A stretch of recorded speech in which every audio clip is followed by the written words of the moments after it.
Kementerian ATR BPN berkomitmen memberantas mafia tanah sesuai instruksi Presiden Joko Widodo yang menyebut masalah terbesar di bidang pertanahan adalah mafia tanah. Untuk itu Polri dan Kejaksaan digandeng untuk dibentuk Satgas Mafia Tanah. Direktorat Jenderal Penanganan Sengketa dan Konflik bersama Tim Pelaksanaan Pencegahan dan Penyelesaian Tindak Pidana Pertanahan menggelar dialog terkait permasalahan pertanahan di Kalimantan Barat.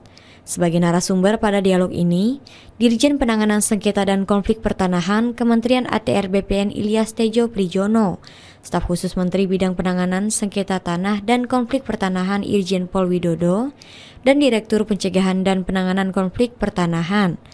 Dialog ini juga dihadiri langsung pejabat BPN Sekalbar, Direskrimum Polda Kalbar, Asibdum Kajati Kalbar, serta stakeholder terkait. Dirjen Penanganan Sengketa dan Konflik Pertanahan, Kementerian ATR BPN Ilyas Tejo Prijono mengatakan, pemberantasan mafia tanah merupakan tugas utama yang diberikan Presiden Jokowi kepada pihaknya. Dalam memberantas mafia tanah, dirinya menjelaskan tidak dapat bekerja sendiri.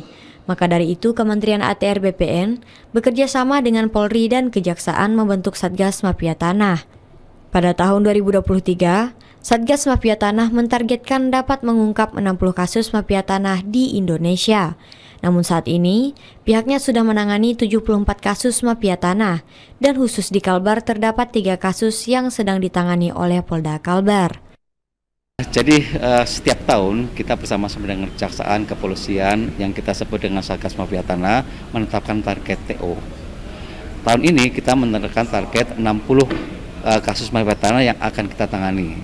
Alhamdulillah pada saat kita melakukan kegiatan pra-ops dari target 60 kita memperoleh 74 kasus mafia tanah yang kita laksanakan. Khusus untuk Kalimantan Barat target 3 dan tadi dari penjelasan Dirkrimum dan dari Asbidum, dari 3 kasus itu semuanya sudah masuk kepada Kejaksaan. Mudah-mudahan pada saat nanti rapat koordinasi di bulan November sudah P21 penetapan tersangka untuk dibawa proses ke pengadilan. Dirjen Penanganan Sengketa dan Konflik Pertanahan, Kementerian ATR BPN Ilyas Tejo Prijono mengatakan, dari hasil investigasi yang pihaknya lakukan, modus yang kerap dilakukan oleh mafia tanah yakni meminta legalitas di pengadilan, serta berkolaborasi dengan berbagai elemen untuk melegalkan sertifikat tanah. Tirza Dialin TVRI melaporkan.